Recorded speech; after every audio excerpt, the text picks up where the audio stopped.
घर के लक्ष्मी आंगना के तुलसी सबके लाजा लिहाज करी।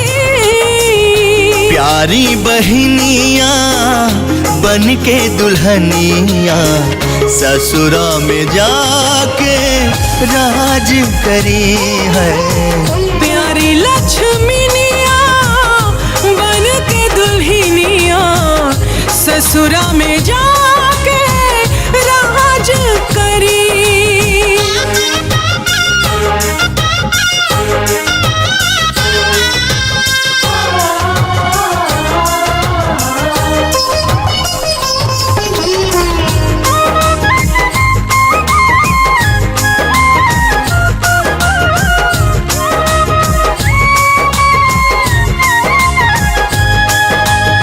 कहीं कोखिया कहीं आचर कहीं प्यार दुलार पर। एक भाई एक बहन रूप में फूल खिलल हर डाल पर।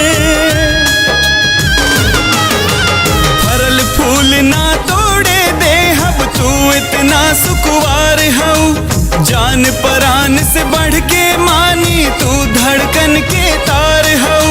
जान परान से बढ़ के मानी तू धड़कन के तार हो। प्यार मिली इतना केहू न काबो। प्यार मिली इतना केहू न काबो। तो के नजर अंदाज करी। प्यारी बबुनिया बन के दुल्हनिया ससुरा में जाके राज करी। प्यारी बहनिया बन के दुल्हनिया ससुरा में जाके राज करी।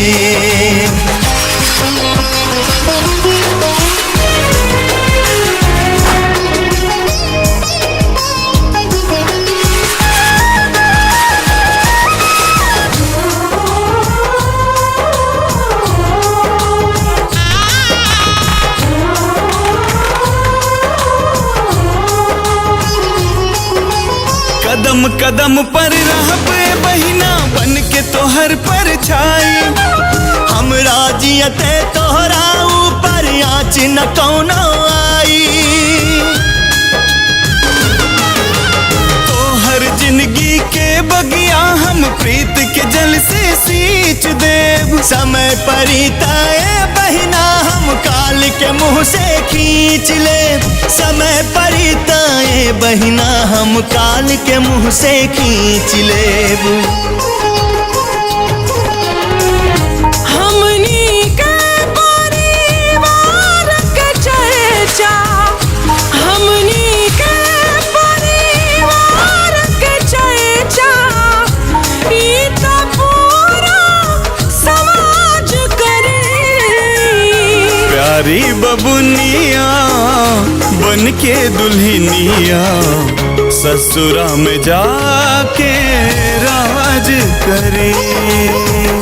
प्यारी बबुनिया बन के दुल्हनिया ससुरा में जाके राज करी।